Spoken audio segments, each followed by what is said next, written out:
8 mahasiswa terjebak di sebuah villa angker. Teror demi teror mereka hadapi semenjak hari pertama kedatangan, hingga satu persatu dari mereka pun menghilang dan kembali dalam keadaan meninggal dunia. Sebuah kisah dari Bang Ramdan Hadi, Fakta Sejarah, mencoba membacakannya. Semoga kalian terhibur. Ini dia selengkapnya bagian pertama.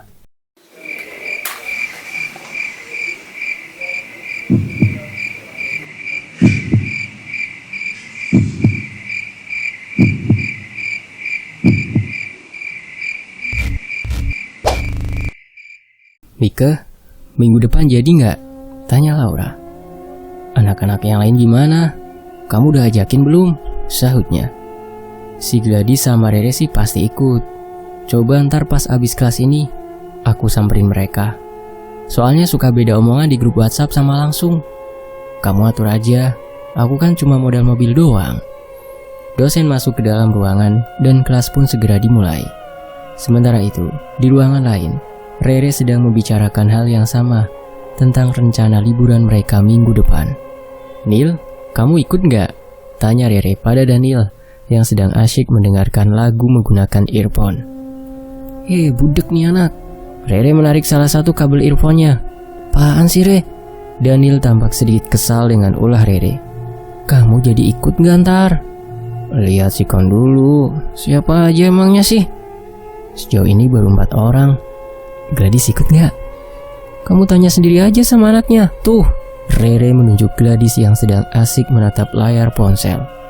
Kamu kan sohibnya, masa gak tahu? Dia ikut juga kok. Sip, aku juga ikut ya. Tapi ada cowoknya gak? Ada si Mika, anak manajemen. Sip, mantap lah. Ntar aku ajak si Jo juga. Ya udah, maksimal cuman berdelapan loh. Aku cuman ngajak Jo doang kok. Gladys bangkit dari duduknya menghampiri Rere. Lagi ngomongin apa kamu berdua? Rencana liburan kita minggu depan, sahut Rere. Kamu ikut juga emang Nil? Tanya Gladys. Ikut Dis, baguslah. Gladys memutar tubuhnya kembali ke tempat duduknya. Cie, ledek Rere pada Daniel yang sedang tersipu malu. Apaan sih Re? Daniel memalingkan wajah, lalu kembali mengenakan earphone. Sementara itu, selesai kelas, mereka semua berkumpul di taman kampus. Jadinya cuma berenam doang? Tanya Mika. Iya, kayaknya. Lagian mau ajak siapa lagi? Balas Rere. Pas berdelapan kok, sahut Gladys. 2 lagi mana emang? Tanya Laura. Bentar, mereka masih belum keluar kelas. Mau omongin rencananya sekarang atau nunggu 2 orang lagi nih? Tanya Mika. Tunggu aja, paling beneran juga datang. Balas Rere. Kamu berdua diam aja, gak ada suaranya. Rere menegur Daniel dan Joe yang dari tadi asik dengan ponselnya. Kita sih ngikut aja, sahut Daniel. Bener-bener kagak ada kontribusinya kalian. Adalah Re, menemuin mobil, sahut Joe. Pinter kamu Jo. Daniel mengacungkan jempol pada sahabatnya itu. Tak lama terlihat 2 orang mendekat. Dis, kamu ngajak 2 rumpi? Ucap Rere sambil menatap Jessica dan Wanda yang berjalan ke arah mereka. Iya Re. Duh, bisa pusing kepalaku dengar suara cemprengnya. Kamu juga cempreng kan Re? Ledek Laura. Iya, maksudnya ntar aku ada saingannya. Halo semuanya, sorry agak telat, sapa Jessica. Enggak kok, balas Mika. Nah, udah kumpul semua, mulai Ra, sambungnya. Jadi gini teman-teman, rencananya minggu depan aku mau ajak kalian liburan ke villa di Bandung. Aku dapat rekomendasi villa bagus di YouTube. Jelas Laura. Nih, dia dah villanya. Keren banget. Pemandangan sekitarnya juga bagus. Terus ada danaunya. Laura menunjukkan video di ponselnya. Di tengah hutan gitu. Serem bingit, ucap Rere. Seru Re, udaranya sejuk banget pasti. Berasa naik gunung tapi tidur di villa, sahut Daniel. Aku takut ntar ada harimau atau beruang gitu. Ih serem. Ya elah Re, kagak mungkin lah. Lokasinya kan gak pedalaman banget, sahut Laura. Tahu nih si Rere kebanyakan hayal, ledek Daniel. Jadi gimana? Pada setuju nggak? Tanya Laura kembali. Aku sih oke. Mika setuju. Biayanya gimana? Tanya Jo. Aman Jo, biar aku yang bayar, balas Laura. Ya udah, cuma numpang duduk dan tidur doang. Ah, gas lah.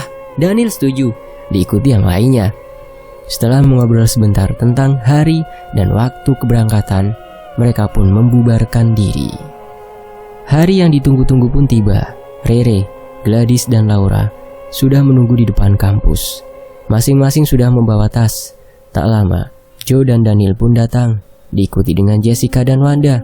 Baru yang terakhir Mike dengan mobilnya. Yuk, Mike meminta semuanya masuk ke dalam. Jam di dashboard mobil menunjukkan pukul 4 sore. Mobil pun melaju dari Jakarta menuju Bandung.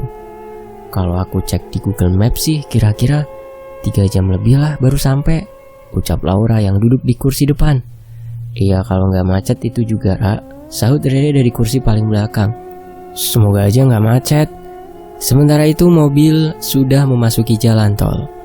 Kondisi jalan tidak begitu ramai, karena mereka pergi bukan di akhir pekan. Kurang dari 3 jam mereka pun sudah sampai ke Bandung. Lewat mana, Ra? Tanya Mike. Sini. Laura menunjuk jalan yang menuju ke arah Lembang. Langit sudah mulai gelap, gemuruh suara petir terdengar. Tak lama, hujan pun turun. Masih jauh, Ra? Tanya Daniel yang duduk di dekat Rere. Bentar lagi sih harusnya. Asli dingin banget dah, keluh Daniel. Segini aja dingin, sahut Wanda. Maklum di kosan kita nggak pakai AC, ya nggak Jo? Bener, Jo mengiyakan ucapan Daniel. Oh pantesan. Mobil mulai jalan menanjak. Di bagian kanan jalan ada jurang yang cukup dalam. Ini masih naik terus, Ra? Tanya Mike. Iya, ikutin jalannya aja. Jalannya kecil amat sih. Ngeri banget jatuh ke jurang, ucap Jessica. Hus, kamu kalau ngomong kagak disaring apa? Sompral lama jadi orang, timpal Rere. Aku kan cuma takut aja, apalagi gelap gini. Ya udah jangan diomongin, bisa kan? Rere ngegas. Udah diam dulu. Kasihan Mike lagi konsentrasi. Setelah Gladys membuat kedua temannya diam, Mike memperlambat laju mobil karena hujan semakin deras. Ditambah jalannya yang kurang pencahayaan. Awas Mike! Teriak Laura, diikuti dengan sebuah mobil truk yang tiba-tiba mendekat. Ah! Semua penumpang pun berteriak, kecuali Mike yang tetap fokus. Ia membanting setir ke arah kanan dan menginjak rem sekencang mungkin. Nyaris. Mike menatap ke depan. Di hadapannya sudah ada jurang. Hanya tinggal beberapa sentimeter saja, mobil bisa jatuh ke dalam jurang. Laura membuka matanya. Itu mobil kenapa bisa tiba-tiba muncul sih? Ucapnya dengan suara bergetar. Aku juga nggak lihat ada lampu mobil, sahut Mike. Tuh kan Jess, doa kamu hampir aja terkabul, ucap Rere. Aku kagak ngedoain, Re. Tahu gak sih kalau ucapan itu bisa jadi doa, Udah. Yang penting kita nggak kenapa-napa. Gladys kembali memotong perdebatan mereka. Setelah menenangkan diri sebentar, Mike kembali memasuk kendaraannya. Duh, nggak ada sinyal, keluh Laura seraya menatap ponselnya. Sama aku juga. Iya, aneh banget. Sinyal pun tiba-tiba hilang. Yang aku ingat kalau ada belokan ke kiri belok aja, ucap Laura. Tuh di depan, balas Mike. Mobil pun berbelok. Aneh, di sini nggak hujan, ucap Laura. Oh, balas Mike. Mobil menyusuri jalan yang agak gelap. Tak ada perumahan warga. Hanya ada deretan pepohonan yang menjulang tinggi. Gak ada pelang namanya gitu, Ra? Tanya Gladys. Gak ada. Ini aku lagi lihat kiri kanan jalan. Coba kalau ketemu orang tanyain, daripada ntar muter-muter gak jelas sampai tengah malam. Entah sudah berapa jauh mobil melaju. Tak ada satupun rumah warga yang terlihat. Nyasar nih kita, ucap Daniel. Iya, udah mau jam 10 malam, kagak sampai-sampai. Mana gak ada sinyal pula, balas Wanda. Dari kejauhan terlihat ada cahaya yang bergerak-gerak. Mobil pun mendekati cahaya tersebut. Ternyata ada seseorang sedang berdiri di pinggir jalan sambil membawa senter. Mike meminggirkan mobilnya tepat di samping orang itu. Malam Pak, sapa Mike. Malam Dek, balas pria parubaya yang mengenakan syal dan cipluk. Mau nanya Pak, kalau jalan ke Villa Sekar ke arah mana ya? Wah, saya nggak pernah dengar namanya. Tuh kan nyasar, ucap Daniel. Terus gimana dong kita? Tanya Jessica. kebetulan saya penjaga villa di dekat sini. Adik-adik bisa singgah dulu, besok baru cari lagi, tawar bapak itu. Mike menoleh ke Laura. Gimana, Ra? Tanyanya. Ya udah, malam ini aja, besok cari lagi villanya. Boleh Pak, ucap Mike pada bapak itu. Ikutin motor saya. Bapak itu berjalan ke area semak-semak mengambil motornya. Kemudian ia memacunya perlahan, sementara mobil mengikuti di belakang. Jalannya masih mirip dengan sebelumnya, penuh pepohonan, tanpa ada satupun rumah warga. Tak lama, kita sudah dihadapkan dengan bangunan megah tanpa pagar. Mike memarkirkan mobilnya di halaman depan, lalu semua penumpang pun turun. Maaf, tadi belum sempat kenalan. Panggil saja saya Pak Odi. Bapak itu memperkenalkan diri. Rere mengedarkan pandangan. Ini emang sekelilingnya hutan, Pak? Tanyanya. Iya, Dek. Gak takut apa, Pak, tinggal di villa tengah hutan gini? Enggak, Dek. Di sini bukan cuman ada hutan, ada danau juga di belakang. Kebetulan amat bisa mirip sama villa yang kita cari, ucap Laura. Bagus kalau gitu, semoga aja betah. Itu apa? Rere menunjuk ke area samping villa. Kayaknya orang bawa obor, balas Cu. Bukan orangnya. Itu yang dibawa mereka apa? Oh, keranda, balas Pak Odi. Bawa keranda jam segini, Pak? Tanya Laura. Iya, Dek. Emang siapa yang mati, Pak? Ucap Jessica. Hus, nggak sopan bilang mati, meninggal gitu, tegur Mike. Tahu tuh, dikira kucing apa? Timpal Rere. Iya, maaf, keceplosan. Kalian, balas Pak Odi dengan muka datar. Mendengar ucapan Pak Odi, sontak mereka semua pun menoleh ke arahnya. Pak Odi mengembangkan senyum. Saya cuma bercanda. Aduh Pak, jangan bikin kaget gitu, sahut Rere. Maaf Dek, ayo masuk. Di luar dingin. Pak Odi berjalan ke arah pintu depan. Keringat. Pintu besar berwarna putih dengan ukiran bunga itu pun terbuka. Di sini ada 4 kamar. 1 di belakang, 1 di depan, dan 2 di atas. Jelas Pak Odi seraya berjalan masuk ke dalam, diikuti yang lainnya. Dapurnya di sana, siapa tahu mau masak sesuatu. Di dekat dapur ada kamar mandi, sambungnya. Kebetulan, aku udah kebelet pipis dari tadi, ucap Daniel. Pak, saya izin ke kamar mandi ya Pak. Silakan Dek. Aku ikut, teriak Rere. Ngapain Re? Tanya Daniel. Dia mau pipis juga. Mereka berdua pun berjalan ke arah dapur melewati lorong pendek yang gelap, sementara yang lain diajak berkeliling oleh Pak Odi. Saklar lampunya di mana sih? Gelap gini, ucap Rere. Coba kamu raba-raba temboknya Re, balas Daniel. Ogah. Rere dan Daniel berjalan pelan-pelan mencari letak kamar mandi. Katanya deket dapur. Ini kita di dapur, tapi kamar mandinya mana? Rere celingak-celinguk mencari kamar mandi. Lu bawa HP kan? Nyalain aja lampu senternya, sahut Daniel. Kenapa nggak kamu aja? HP aku di tas. Oh, bilang dong. Rere mengambil ponsel dari kantong celananya, kemudian menyalakan lampu senter dan menyorot area sekitar dapur. Itu kayaknya. Rere menunjuk pintu tepat di samping kanan dapur. Dengan bergegas mereka pun berjalan ke arah sana. Ayolah, lampunya gak nyala, ucap Daniel kesal setelah memencet saklar. Duh, ini villa kayaknya belum bayar listrik, balas Rere. Ya udahlah, aku kencing duluan. Kamu tunggu di sini aja, jangan ngintip, ucap Daniel. Sini HP-nya. Daniel meminta ponsel yang dipegang Rere.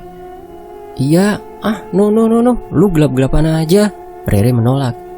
Asli bentaran doang, Re. Enggak udah buruan, aku kebelet juga nih. Daniel membuka pintu, lalu masuk ke dalam kamar mandi. Pintunya ditutup kali Nil. Astaga naga. Gelap Re, ntar kalau aku pipis salah arah repot. Dih, awas kamu jangan ngintip. Siapa juga yang mau ngintipin kamu?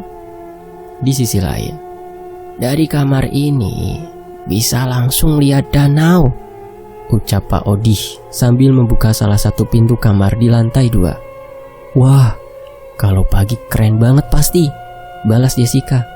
Aku mau di kamar ini dong, Bebas sih, tapi tunggu Rere sama Daniel dulu, balas Laura. Mereka berdua lama bener dah. Tahu tuh, jangan-jangan. Jo menghentikan ucapannya. Jangan-jangan apa Jo? Saut Mike. Ah, ente pura-pura polos. Enggak mungkin lah, pikiran lu kotor banget, ucap Gladys. Jangan-jangan mereka kekunci di kamar mandi. Ah, ada-ada aja kamu Jo. Pak Odi mengajak mereka ke kamar terakhir. Sebuah kamar yang cukup besar, menghadap halaman depan dan ada balkonnya. Ini kamar yang paling gede ya Pak? Tanya Laura. Iya dek, ini kamar utamanya. Laura masuk ke dalam. Ada kasur dan lemari berukuran besar. Jendelanya cukup lebar dengan gordin putih yang menutupinya. Dibuka aja kalau mau lihat, ucap Pak Odi. Laura membuka gordin. Di depannya ada pintu kaca menuju balkon. Ia membuka pintu itu, lalu bergerak dan berdiri di balkon. Dari sana, ia bisa melihat halaman depan rumah dengan jelas. Saat sedang asyik menatap halaman depan, Laura melihat ada seseorang yang berdiri di sana. Orang itu melambaikan tangan ke arahnya dari jauh, seperti seorang wanita yang mengenakan gaun putih panjang. Ra, Gladys menepuk pundak Laura. Sontak Laura pun terkejut dan menoleh ke belakang. Kenapa kamu? Mukanya gitu amat, ucap Gladys. Kamu ngagetin aja, Dis. Kalau aku jatuh ke bawah gimana? Ucap Laura kesal. Iya pasti sakit, Ra. Mati yang ada, Dis. Lagian kamu serius amat. Lihat apaan sih? Gladys berjalan ke pinggir balkon, lalu menatap halaman depan. Itu. Laura pun melihat ke arah tadi. Namun orang yang tadi melambaikan tangannya sudah menghilang. Itu apa? Pemandangannya bagus aja, elak Laura. Ah, biasa aja. Gladys berlalu kembali ke dalam kamar. Sementara Laura masih berdiri mencari keberadaan wanita tadi. Nihil. Wanita itu benar-benar sudah menghilang. Ia pun akhirnya pergi keluar kamar. Sementara itu di bagian dapur. Lama bener sih Nil, buruan apa? Teriak Rere yang dari tadi menunggu di luar sambil menyorotkan lampu ponselnya ke arah dapur. Nil, teriak Rere. Iya ya, bentar apa? Banyak soalnya ini, sahut Daniel. Lu kencing segalon apa? Dah diam dulu, aku lagi konsentrasi. Rere kembali menyorotkan lampu ponselnya. Kini mengarah ke jendela kaca berukuran sangat besar di dekat dapur. Sekelebat ia melihat ada bayangan putih terbang di balik jendela. Nil, teriak Rere. Namun tak ada jawaban dari Daniel. Nil, apa sih Re? Sahut Daniel. Buruan, gue ngompol nih. Iya ini udah. Daniel keluar dari kamar mandi. Bergegas Rere pun masuk ke dalam. Pintu ditutup. Ya, pintu dibuka sedikit. Rere mengintip keluar. Awas jangan ninggalin gue, ucapnya. Iya. Rere kembali menutup pintu. Saat sedang buang air kecil, Rere mendengar suara cekikikan dari luar. Nil, jangan bercanda Nil, teriak Rere. Suara cekikikan itu menghilang, berganti dengan aroma melati yang menyengat. Bulu kuduk Rere tiba-tiba meremang. Ia bisa merasakan ada sesuatu yang tak beres. Dengan bergegas ia keluar kamar mandi, namun tak ada siapa-siapa di luar. Nil, panggil Rere. Daniel. Tak ada tanda-tanda keberadaan Daniel di sekitarnya. Sial, gue ditinggal, gerutunya. Rere pun berjalan menuju ruang tengah, melewati lorong yang tidak begitu panjang. Aroma melati kembali tercium dan tengkuknya mulai merinding. Ia pun mempercepat langkah, namun belum sampai di ujung lorong. Tiba-tiba ada seseorang menepuk pundaknya. Sontak ia pun menjerit ketakutan. Apaan sih Re? Digituin doang teriak, ucap Daniel yang tiba-tiba muncul di sampingnya. Lu tadi kemana Nil? Gue tadi emang sengaja ngumpet. Lagian lu tega gak mau minjemin HP.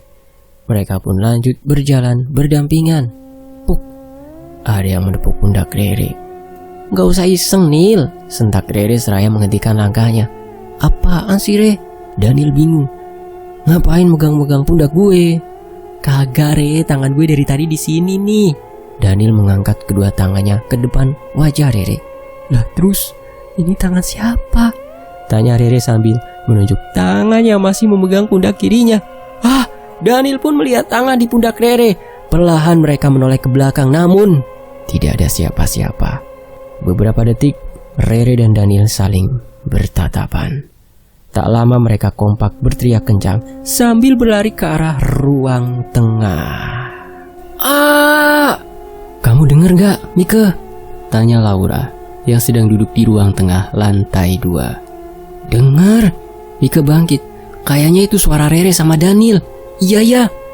Pak Odih keluar dari kamar. Ada apa, Neng? Tanyanya pada Laura yang sedang berjalan ke lantai bawah. Ada yang teriak, Pak, di bawah. Balas Laura. Pak Odih, Laura, Mika, Jo, dan Gladys turun ke bawah. Sementara Jessica dan Wanda terlihat tak peduli. Mereka malah tidur-tiduran di kamar yang menghadap danau. Re, panggil Laura seraya turun dari tangga. Ra, sahut Rere sambil menghampiri Laura. Ada apa sih teriak-teriak segala? Tanya Laura. Itu.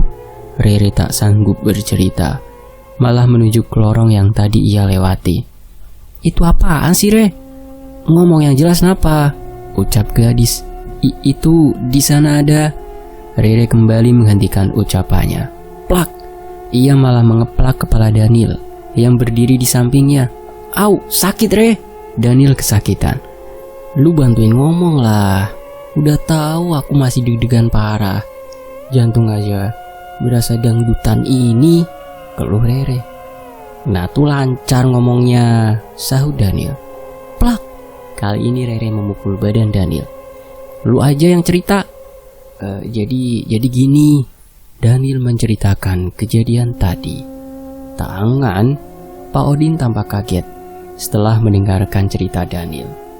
Iya, Pak, ada tangan di pundak saya. Pas dilihat ke belakang gak ada siapa-siapa, balas Rere. Itu kerjaan lu kan, Nil? Tuduh Jo. Ye, bukan Jo. Itu beneran tangan orang. Emangnya di sini sering ada kejadian aneh, Pak? Tanya Laura. Enggak, Dek.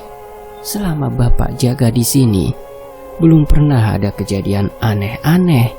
Kalau sekedar suara atau bau-bauan sih memang ada. Soalnya tadi pas saya di balkon sempat lihat ada cewek pakai gaun putih, Pak, berdiri di taman depan sambil ngelambain tangan ke saya. Masa sih, Dek? Iya, Pak. Oh, aku baru paham maksud kamu nunjuk tadi, sahut Gladys. Iya, Dis. Aku mau nunjuk dia, dia udah ngilang. Untung cuman semalam doang di mari. Kalau seminggu sih gue udah auto meninggal kena serangan jantung, gerutu Rere. Mika, kamu kok diam aja? Tanya Laura. Jujur sih, aku juga sempat ngalamin hal aneh. Tadi pas duduk sendirian di ruang tengah lantai 2, di jendela samping, kedengeran ada yang ketuk-ketuk gitu. Untung gordenya ketutup, cerita Mika. Tuh kan, emang angker berarti ini villa, sahut Rere ngegas. Hus, Laura mencubit perut sahabatnya itu. Au, sakit, Ra. Nah apa sih? Emang bener kan villanya angker? Re, Laura melotot, lalu menggerakkan bola matanya ke arah Pak Odi.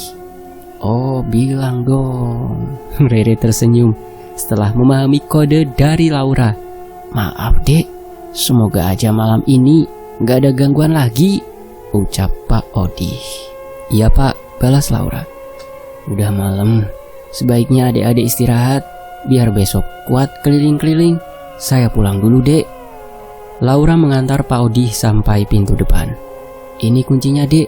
Jangan lupa dikunci, takut ada yang hilang, ucap Pak Odi lagi. Emang di sini sering ada maling apa, Pak? Jarang sih, Neng. Cuman harus hati-hati saja. Iya, Pak, makasih. Laura bergegas mengunci pintu. Tak lama terdengar suara motor. Si dua rumpi mana, Dis? Tanya Rere. Di atas. Mereka udah pilih kamar duluan. Ih, curang banget. By the way, bagus gak kamarnya? Ngadap danau gitu katanya si Re. Ih, gue juga pengen kalau gitu sih. Ya, lu coba aja ngomong sama mereka. Atau mau tidur bareng mereka? Ogah lah, gue males ribut, mengganggu suasana liburan aja. Laura menghampiri teman-temannya. Pak Odi, marah nggak ya? Tanya Rere. Enggak sih, cuman lain kali kalau ngomong lihat sikon juga dong Re. Iya ya, maaf Ra. Udah, yuk pembagian kamar, ajak Mike. Di atas aja, di sini gelap. Mereka pun naik ke lantai 2, kemudian duduk di ruang tengah. Wan, Jess, teriak Gladys. Krek. Wanda dan Jessica keluar kamar. Kita di sini aja ya, ucap Jessica. Ih, curang, gerutu Rere dengan suara pelan. Udah, katanya gak mau ribut. Laura berusaha menenangkan sahabatnya itu. Iya, ya udah. Sekarang kan sisa berenam yang belum dapat kamar. 3 cewek, 3 cowok, ucap Mike. Bisa pas gitu ya? Tuh, kalau berpasang-pasangan tuh boleh, usul Daniel. Plak! Rere memukul paha Daniel. Itu sih maunya lu, dasar omes, otak mesum. Temen lu ringan tangan banget, Ra. Belum disuntik rabies kayaknya, balas Daniel. Gue gigit ntar, ancam Rere. Ide bagus juga sih pasang-pasangan, ucap Laura. Ra, Rere dan Gladys berteriak kompak. Maksud gue tuh gini maksudnya. Gladys sama gue, terus Mike sama Jonah, Daniel sama Rere. Ih, mending gue tidur di ruang tengah daripada harus sama si Daniel, sahut Rere. Berani emang Re? Tanya Gladys. Iya, enggak sih, balas Rere cengengesan. Gini aja, ini kan sisa 3 kamar. 1 kamar utama di atas sama 2 kamar di bawah. Nah, yang cewek-cewek tidur di kamar utama aja, kan gede tuh. Ntar Jo sama Daniel tinggal pilih mau tidur di kamar mana, usul Mike. Terus lu gimana Mik? Tanya Laura. Gue bisa tidur sendiri kok. Deal, sahut Rere. Yang lain pun setuju dengan usulan Mike. Sekarang pergi ke kamar masing-masing, udah malam juga, gue ngantuk. Mike bangkit, diikuti oleh Jo dan Daniel. Mereka bertiga pun turun ke bawah. Lu mau kamar yang mana Mike? Tanya Jo. Yang belakang aja kali ya. Lu yakin gak mau tidur sama kita? Tawar Daniel. Gak apa-apa Nil, aku tidur sendiri aja. Ya udah. Daniel dan Jo berjalan ke arah kamar depan, sedangkan Mike pergi ke kamar belakang. Di sisi lain, Kriat, Mike membuka pintu kamarnya. Ia melangkah mundur saat tercium bau busuk yang menyengat dari dalam kamarnya. Bau apa sih? Gumamnya masuk ke dalam kamar sambil menutup hidung. Tek, lampu menyala, mata Mike terbelalak saat melihat ke atas kasur. Sudah ada seorang wanita berambut panjang dan berwajah hitam duduk di sana. Matanya yang putih menyorot ke arah Mike. Kenapa kalian kesini? Hardiknya. Sontak Mike berlari ke kamar Daniel dan Jo. Di sisi lain, ini kasur emang muat bertiga apa? Tanya Gladys. Kayaknya sih enggak, balas Laura. Berarti ada salah satu yang tidur di bawah. Gladys menengok ke arah Rere. Kok gue? Siapa lagi Re? Balas Laura.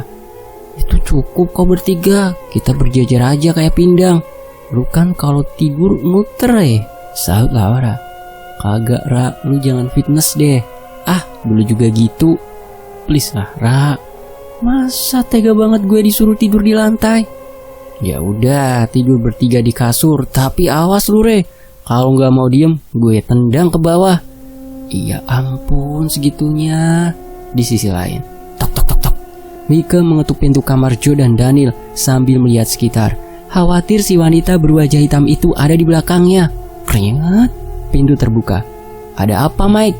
Tanya Jo heran. Malam ini gue tidur di sini ya. Ah, katanya tadi mau tidur sendiri, sahut Daniel yang lagi duduk di atas kasur. Mike kembali melihat ke belakang, lalu menutup pintu. Kenapa sih lu?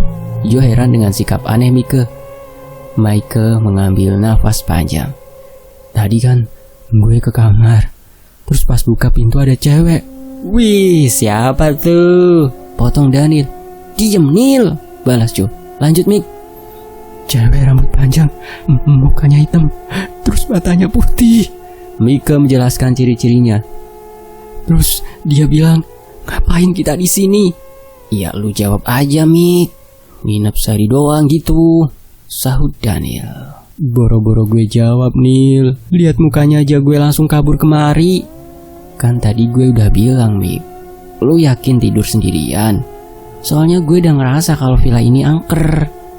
Tadi pas nungguin Rere keluar dari kamar mandi, kan gue ngumpet, niatnya mau ngagetin dia. Cuman pas lagi asik ngumpet di dapur, gue ngerasa ada yang ngeliatin di pojokan. Berhubung gelap, gue cuman bisa lihat matanya doang bersinar gitu, warna merah. Nah, kan posisi gue tuh jongkok ya. Pas mau berdiri, kagak bisa dong, kayak berat banget gitu. Terus gue baca doa dalam hati. Akhirnya bisa berdiri. Terus nyamperin Rere.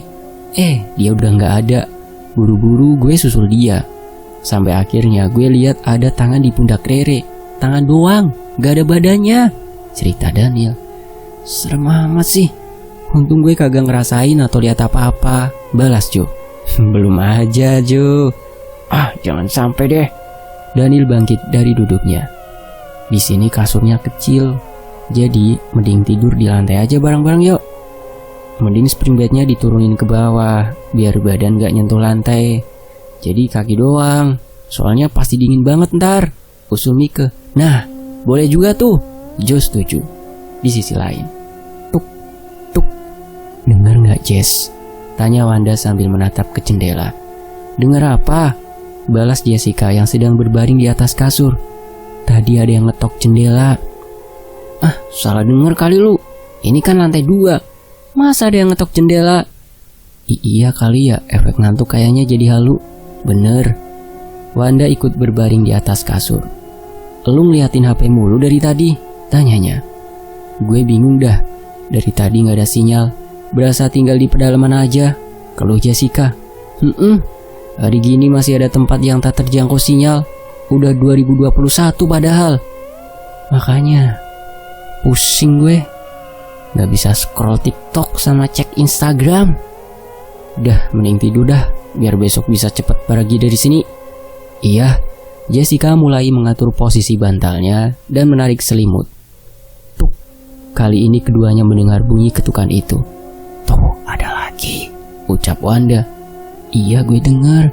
Jessica bangkit dari kasur. Mau kemana lu? Ngecek lah, kalau ada maling atau perampokan bahaya. Jessica membuka gorden dan jendela. Di hadapannya terlihat pemandangan hutan yang gelap. Enggak ada apa-apa, ucapnya. Saat menutup jendela, tuk, suaranya kembali terdengar. Dengan cepat Jessica membuka jendela. Au! Ia berteriak saat ada kerikil yang meluncur ke wajahnya. Napa, Jess? Wanda pun bangkit. Ada yang lempar muka gue pakai batu, balas Jessica kesal. Jam segini, siapa yang iseng coba? Mana gue tahu, woi. Kalau berani keluar lu, woi. Jessica berteriak. Tak lama terdengar suara tawa. Tawa anak kecil. Jessica pun melangkah maju, mendekati pinggir balkon. Ia melihat ada 2 anak kecil sedang menatap ke arahnya. Hei! Jessica kembali berteriak kencang. Namun anak-anak itu tampak tak peduli. Mereka malah berlari masuk ke dalam hutan yang gelap. Siapa, Jess? Wanda menghampiri. Tadi ada 2 anak kecil. Mana? Udah lari ke dalam hutan. Tengah malam ada anak kecil main ke hutan. Tahu dah, aneh. Jangan-jangan apa Anda? Jangan-jangan bukan manusia. Wanda berlari ke kasur, begitu pula Jessica. Jendelanya tutup, Jess. Lu aja, kan lu yang nakut-nakutin gue. Ntar mereka masuk ke dalam lo. Aslinda, lu rese banget dah. Jessica bangkit dengan cepat menutup jendela dan gorden rapat-rapat. Di sisi lain, masih kagak ada sinyal ya? Tanya Laura. Iya nih, ini Bandung bagian mana sih? Kok bisa gak ada sinyal? Sahut Gladys. Lu ngapain, Re? Laura menegur Rere yang sedang asyik duduk di depan meja rias. Pakai skincare sebelum tidur, sahut Rere seraya menepuk-nepuk pelan pipinya. Tiba-tiba lampu kamar mati. Jangan iseng, teriak Rere. Siapa yang iseng? Ini kayaknya mati lampu dah, balas Gladys. Aduh, bener-bener nih villa kagak bayar listrik kali. Dis, lu di mana? teriak Rere bangkit dan berjalan dalam gelap. Di sini, Laura tiba-tiba muncul di dekat Rere dengan wajah yang disinari lampu ponsel. Wah! Rere menjerit ketakutan. Sontak Laura dan Gladys pun tertawa terbahak-bahak. Ah, parah lu berdua, ucap Rere kesal. Ke bawah yuk, ajak Laura. Enggak di sini aja. Rere menolak. Ya udah lu di sini sendirian. Gue sama Laura mau ke bawah, sahut Gladys. Jahatnya, ya udah gue ikut. Mereka pun berjalan keluar kamar. Tuh, HP gue lobet, ucap Laura. Ya, HP gue ada di kasur lagi, ucap Gladys. Sama, timpal Rere. Gue ambil handphone dulu ya. Gladys masuk ke dalam kamar, diikuti Laura. Mau kemana lu, Ra? Tanya Rere. Bantuin si Gladys nyari handphonenya, kan gelap. Lu tunggu bentar aja di sini, balas Laura. Jangan lama-lama. Rere tetap berdiri di luar kamar. Yuk. Udah, Ra. Udah. Loh, mana si Gladys? Katanya nanti nusul ke bawah duluan aja yuk. Gelap-gelapan? Kalau jatuh gimana? Aman, ada gue. Rere dan Laura berjalan ke arah tangga. Ayo, ajak Laura seraya menarik tangan Rere. Kok tangan lu dingin banget, Ra? Tanya Rere seraya menuruni tangga. Iya, kalau malam emang tangan gue dingin. Sementara itu di lantai 2, Re, panggil Gladys sambil menyorot ke arah ruang tengah. Kemana dia? Tanyanya. Nggak tahu. Tadi gue suruh tunggu di sini, balas Laura. Udah ke bawah duluan kali ya? Mana berani dia ke bawah sendirian? Iya juga ya. Re, teriak Laura. Kemana sih tuh anak? Ucap Gladys. Re, panggil Laura. Rere menghentikan langkah tepat di anak tangga terakhir menuju lantai 1. Ra, itu suara siapa di atas? Tanyanya. Suara apa? Tadi ada yang manggil gue, suaranya mirip sama elu. Jangan didengar. Lu ada di bawah? Teriak Gladys di dekat tangga. Iya, gue di bawah, bareng Laura, sahut Rere. Apaan sih, Re? Orang gue ada di sini kok, teriak Laura. Loh, terus yang di sebelah gue siapa? Terdengar suara tawa melengking tepat di samping Rere. Kamu baru sadar, bisik suara itu. Ra! Teriak Rere seraya melangkah naik ke atas. Namun baru naik beberapa anak tangga, tiba-tiba ada yang mencengkeram tangannya, kemudian menariknya hingga terjatuh. Aduh! Rere berteriak kesakitan, menangis. Laura dan Gladys turun ke bawah. Ternyata Mike, Joe, dan Daniel pun mendengar tangisan Rere. Mereka bertiga keluar kamar untuk mengeceknya. Dis, ucap Rere saat melihat Gladys dan Laura mendekat. Lu gak apa-apa, Re? Tanya Gladys. Sakit, Dis, balas Rere terisak. Tiba-tiba listrik kembali menyala. Lu ngapain duduk di lantai sambil nangis? Ledek Daniel. Diam, Nil, sahut Rere marah. Laura dan Gladys membantu Rere berdiri. Kemudian mereka semua duduk di ruang tengah. Lu kenapa turun duluan, Re? Kan udah gue bilang, tunggu, ucap Laura. Tadi ada orang yang mirip sama lu ngajak gue ke bawah. Hah? Mirip gue? Iya. Emang lu lihat mukanya? Kan gelap. Suaranya, Ra. Rere kesal. Sabar, Re, ucap Mike. Tahu si Rere emosian, sahut Daniel. Lu juga diem, Nil. Tuh kan, nggak tahu apa kaki gue sakit nih. Sabar, Re, emang lu diapain sama orang yang mirip Laura tadi? Tanya Gladys. Pas gue mau naik ke atas, dia narik tangan gue kencang banget sampai jatuh. Jelas, Rere. Ya ampun, horor banget sih ini villa. Iya, gue juga tadi ngeliat ada perempuan mukanya serem di kamar gue, ucap Mike. Ngomong-ngomong, si Jessica sama Wanda mana? Tanya Daniel. Kayaknya sih udah pada tidur. Tadi gue ketok pintu kamarnya gak nyaut, balas Gladys. Bisa-bisanya di situasi begini mereka malah tidur, timpal Rere. Lebih mending tidur, Re, jadi gak diajak main sama setan, sahut Daniel. Rere melotot sambil mengepalkan tangannya ke arah Daniel. Minta dipukul nih anak, ancamnya. Ampun, Re, bubar dah, balik ke kamar masing-masing, ucap Joe. Iya tidur, besok bangun pagi-pagi biar bisa langsung pergi dari sini, tambah Mike. Gladys, Laura, dan Rere beranjak dari kursi. kemudian berjalan ke lantai 2. Sementara Daniel, Joe dan Mika kembali ke kamarnya.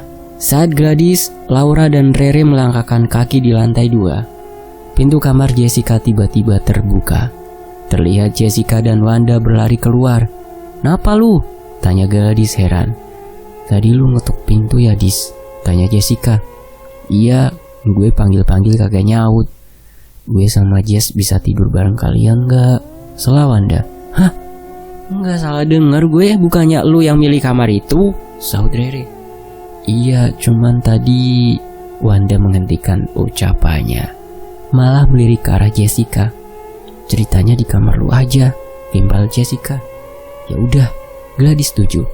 "Dis, mau tidur di mana tuh anak 2?" protes Rere. "Kamar kita kan gede, ntar Jessica sama Wanda bisa nemenin elu tidur di bawah." "Ngadi-ngadi nih anak." Rere masuk ke dalam kamar, diikuti yang lainnya. "Gimana tadi?" tanya Gladys seraya duduk di lantai. "Dis, ini udah lewat tengah malam, bukannya tidur." Rere kembali protes. "Lu tidur duluan aja, Re. Gue penasaran sama ceritanya." "Iya, gue juga," timpal Laura. "Ih, Ra, lu samanya." Rere membaringkan badannya di atas kasur. Wanda dan Jessica saling bertatapan. "Lu aja ndak," pinta Jessica. Jadi gini, awalnya ada yang lempar jendela kamar kita." Wanda mulai bercerita. Setelah kejadian jendela di kamar oleh anak kecil, Jessica dan Wanda berniat untuk tidur. Namun baru beberapa saat memejamkan mata, listrik padam. Pas kondisi gelap banget, gue denger ada suara orang lari-lari sambil ketawa gitu di dalam kamar. "Suaranya kayak anak kecil," ucap Wanda. "Heeh, gue sama Wanda sampai ngumpet di balik selimut, Dis. Jadi pas lu manggil, kita nggak berani nyaut. Buka selimut aja kagak berani," tambah Jessica. "Seenggaknya lu nggak separah Rere. Ditarik sampai jatuh dari tangga," balas Gladys. "Dis, ngapain diceritain ke mereka?" sahut Rere yang sedang rebahan. "Jadi boleh nggak malam ini gue tidur di sini?" tanya Jessica. "Di bawah ya, di atas udah ditempatin si Nyonya," ucap Laura sambil melirik ke arah Rere. "Gak apa-apa, lagian di sini enak, ada karpet tebel, lembut pula." Singkat cerita, keesokan paginya, Joe menjadi yang pertama bangun. Ia meraih ponsel di dekatnya. Pukul 9 pagi. Kemudian berjalan ke kamar mandi untuk mencuci muka. "Neil," Joe membangunkan Daniel. "Mika, berikutnya." "Mika." Daniel pun bangun. "Jam berapa, Joe?" tanyanya. 9. Joe berjalan keluar kamar. Sementara Daniel dan Mika masih tiduran sambil menatap ponselnya. "Masih belum ada sinyal juga," gerutu Daniel. "Iya, aneh, bener dah," balas Mika. Di lantai 2, Wanda bangun duluan. Ia berjalan keluar kamar tanpa membangunkan teman-temannya. Kemudian menuruni tangga menuju lantai 1. Di sana, Wanda berpapasan dengan Joe yang sedang duduk di ruang tengah. "Udah bangun lu?" tanya Joe. "Pertanyaannya nggak perlu dijawab kayaknya," balas Wanda berlalu menuju dapur. "Ya ampun, sinis amat jadi orang," gerutu Joe. Setelah dari dapur, Wanda kembali ke ruang tengah dan berjalan ke arah pintu depan. "Mau kemana lu?" tanya Joe. "Danau," balas Wanda singkat seraya membuka pintu. Sementara itu menjelang tengah hari, Pak Odi sudah datang ke villa. "Jadi pergi sekarang, Dek?" tanya Pak Odi pada Mika yang duduk di teras. "Jadi Pak, udah pada siap-siap?" "Oh, gimana semalam? Nyenyak gak tidurnya?" "Nyenyak Pak, sampai pada kesiangan semua bangunnya." Saat mereka sedang mengobrol, tiba-tiba Jessica keluar. "Mika, lihat Wanda gak?" tanyanya. "Loh, bukannya di atas?" "Dari gue bangun udah gak ada." "Mungkin jalan-jalan keluar kali, Neng," sahut Pak Odi. "Masa keluar gak ngajak-ngajak sih?" balas Jessica. Daniel dan Joe berjalan keluar setelah mendengar keramaian di luar. "Ada apa, Jess?" tanya Daniel. "Wanda gak ada." "Oh, Wanda. Tadi pagi pergi ke danau kok," sahut Joe. "Lu tahu dari mana, Joe?" tanya Mika. "Kan gue bangun duluan, terus ketemu dia." "Tapi kalau benar ke danau, masa belum balik juga?" tanya Jessica. "Iya, coba dicek ke danau aja," balas Pak Odi. Mereka pun berjalan menuju danau. Jaraknya tidak begitu jauh dari bagian belakang villa. "Da, Wanda," teriak Jessica saat tiba di dekat danau. Namun tak ada tanda-tanda keberadaan sahabatnya itu. Lalu kemana perginya Wanda?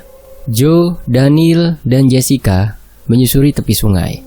Sementara Mika dan Pak Odi mencari Wanda ke dalam hutan. Wanda? Panggil Daniel berteriak. Wanda! Teriak Jessica. Jangan-jangan dia tenggelam di danau, ucap Joe. Jangan ngomong gitu Joe, timpa Daniel. Abisnya kemana lagi coba, masa ke hutan? Doain aja dia gak kenapa-napa, sahut Daniel. Kayaknya gak mungkin jalan sejauh ini pak, ucap Mika yang mengikuti Pak Odin masuk ke dalam hutan. Kita cari selagi siang, kalau udah sore bakalan susah, gelap, balas Pak Odi. Emang di sekitar sini gak ada rumah warga? Gak ada dek. Terus orang yang kemarin bawa keranda itu dari mana? Itu dari kampung yang lumayan jauh dari sini. Emang di kampungnya gak ada pemakaman apa? Pemakaman terdekat ada di dekat villa. Laura, Rere, dan Gladys turun ke lantai 1. Mereka kebingungan saat suasana begitu hening. Tak ada orang.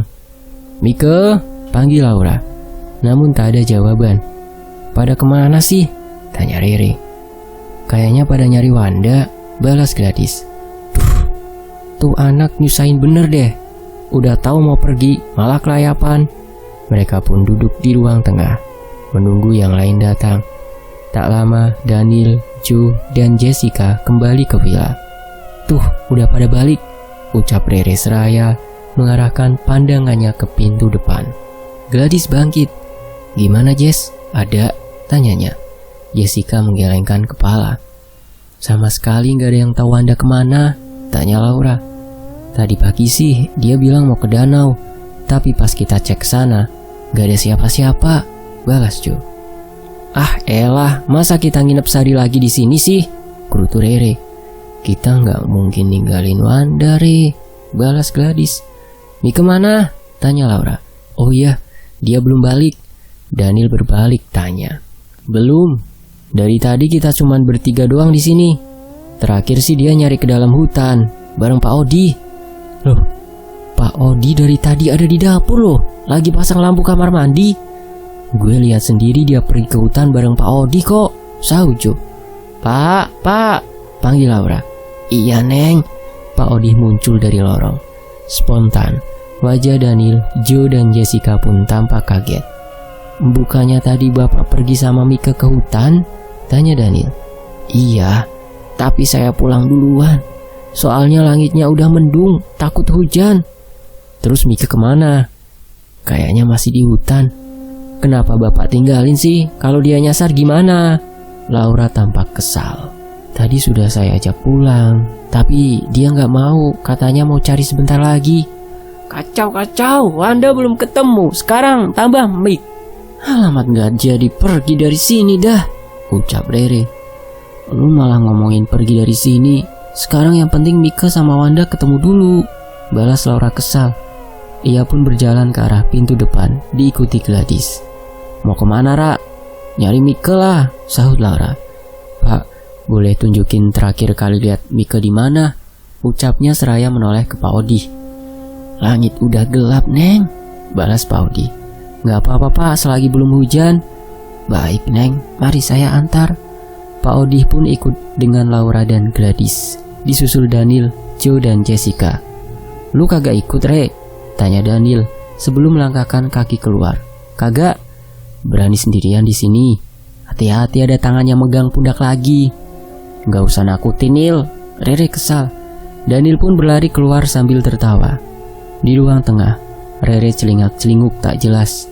Bulu kuduknya pun meremang. Tak lama ia pun berlari menyusul teman-temannya. Lah, ikut juga Re, ledek Daniel saat Rere tiba-tiba menyusulnya. Iya, balas Rere jutek. Takut ya. Dah diem, sekarang mending fokus cari Wanda sama Mik, biar cepat pergi dari sini. Siap Bu. Di sisi lain, langit terlihat semakin gelap. Bunyi dedaunan yang tertiup angin kencang menemani langkah mereka mencari keberadaan Wanda dan Daniel. Udara semakin dingin, kilatan cahaya mulai terlihat dari langit yang hitam, diikuti suara gemuruh. Suara petir memecahkan keheningan, mengagetkan mereka semua. Pulang yuk, Ra, ajak Rere. Bentar lagi, balas Laura. Udah sampai pak, kok jauh amat? Tanyanya pada Pak Odi yang jalan di depan. Sedikit lagi Neng, balas Pak Odi sambil terus melangkah masuk ke dalam hutan. Rintik hujan mulai turun. Spontan Laura dan teman-temannya menghentikan langkah. Pak, panggil Laura. Namun Pak Odi tak menjawab. Ia terus melangkah ke depan tanpa sedikit pun menoleh ke belakang. Balik aja Ra, biarin Pak Odi aja yang nyari, ucap Gladys. Iya, udah hujan nih, timpal Rere. Mereka pun akhirnya kembali ke villa dengan berlari. Tungguin gue napa sih? Teriak Rere yang berlari paling belakang. Awas Re, ada yang narik, sahut Daniel. Setibanya di villa mereka dikejutkan dengan kehadiran Mike yang berdiri di teras depan. Mike, teriak Laura. Kemana aja lu? Tanya Joe. Wanda mana? Tambah Jessica. Namun Mike tidak menjawab. Mika atau Mike sama saja lah ya. Ia malah mengedarkan pandangan, seperti mencari sesuatu. Mike, hello. Rere melambaikan tangan di depan wajahnya. Mending masuk ke dalam dulu, ucap Mike seraya masuk ke dalam. Di ruang tengah mereka mengobrol panjang. Mike menceritakan semua yang terjadi padanya. Apa? Pak Odi? Dia ninggalin lu sendirian di hutan? Laura cukup terkejut mendengar cerita Mike. Iya, dia ngajak gue masuk ke dalam hutan. Habis itu gue ditinggalin. Untung gue inget jalannya, jadi bisa balik lagi. Tuh kan, gue udah curiga nih sama tuh bapak-bapak. Tadi lihat sendiri kan pas kita balik, dia tetap jalan ke dalam hutan, sahut Rere. Udah, mending buru-buru pergi dari sini, tambahnya. Wanda gimana? Masa ditinggalin? Jangan begitulah Re, balas Jessica. Mungkin dia udah dibawa sama Pak Odi masuk ke dalam hutan juga. Pokoknya gue gak mau pergi sebelum Wanda ketemu. Iya, lu di sini aja bareng tuh bapak-bapak aneh. Udah, gak ada yang boleh pergi dari sini sebelum Wanda ketemu. Pergi bareng, pulang juga bareng, sela Laura. Tahu tuh si Rere, egois, timpal Daniel. Rere melotot ke arah Daniel. Sekarang kita gak boleh misah, harus bareng, ucap Mike. Tidur juga bareng, tanya Joe. Ini anak sempat-sempatnya. Daniel mengeplak kepala Joe. Gue setuju sama Joe. Kita tidur di satu kamar, balas Mike. Tuh kan gue bener, ucap Joe. Di kamar atas aja kan paling gede, balas Laura. Iya, sekarang bawa makanan atau minuman ke atas, biar gak bolak-balik ke bawah sampai besok, ucap Mike. Mereka pun pergi ke dapur, mencari makanan dan minuman yang ada di sana. Setelah itu pergi ke lantai 2. Gue ke kamar bentar, ambil baju, ucap Jessica seraya membuka pintu kamarnya. Wanda, teriaknya saat melihat Wanda sedang duduk di atas kasur dengan baju yang basah. Bersambung, nantikan kelanjutannya hanya di Fakta Sejarah. Terima kasih Bang Ramdan, dan terima kasih buat teman-teman yang sudah menyimak kisah-kisah misteri di Fakta Sejarah. Saya pamit ya, wassalamualaikum, sampai jumpa di bagian berikutnya.